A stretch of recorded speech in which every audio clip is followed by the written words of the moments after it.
So one of the things I like about being live is that I'm not perfect and maybe a little bit of a glitch, but it's good to be together.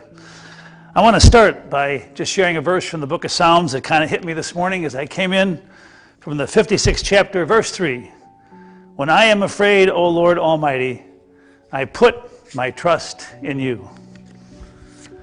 You know, I came to the church this morning and I, with lots of things on my mind as you have, and right outside the front door were these two plants. And I just stood there and I looked at them. They're simple, they're beautiful, the yellow and the orange and the purple. And I don't know who put them there, but it was a gift. It was a miracle in the midst of all that we're going through. And I'm just thinking that with all the things that are in our hearts and on our minds, that it's easy to look past the simple miracles that are around us. And the one thing that I think about the most is that each one of us, whatever we're going through, we need to get through these days with a sense of hope. Hope that comes to us through maybe a little message like this, the spirit of a church that cares, your church, our church, the church out there.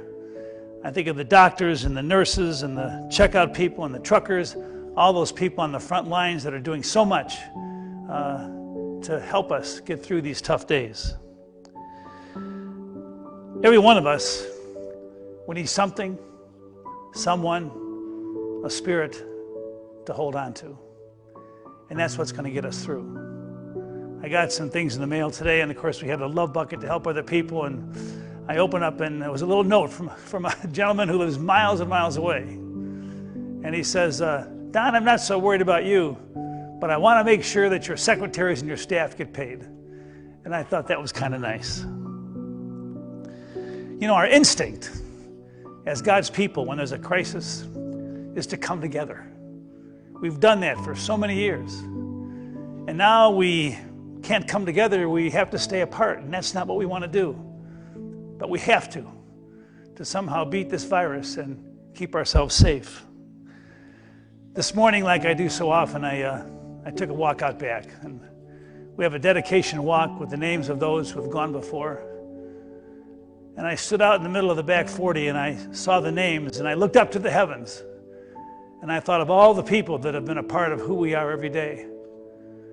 And I asked those people who are no longer here, that are maybe looking down upon us, I said, be our guardian angels and maybe send a little bit of that heavenly grace down to us that we can get through these tough times. The heavenly grace, the unconditional love, the hope in the Spirit that'll bring us together. You know, there's so many acts of kindness and generosity. We see some on the news, and I see it in the love bucket, and people that stop by the church, and stuff that comes in the mail. And I realize those simple acts of kindness, they have such power and such grace and such goodness. And so today, I, like you, live with a sense of hope. Yeah, sad a little bit. It's easy to get down, and sometimes our soul gets wrinkled. But the good Lord, that collision of God's Spirit and our spirit, it comes together. And in the midst of that is the spirit of hope that gets us through. Tomorrow at 9:30, we're going to live stream the service, and we're going to lift that cup of hope. We're going to be together, and I look forward to seeing you tomorrow. Thanks for your goodness. Thanks for your grace. Thanks for these moments together.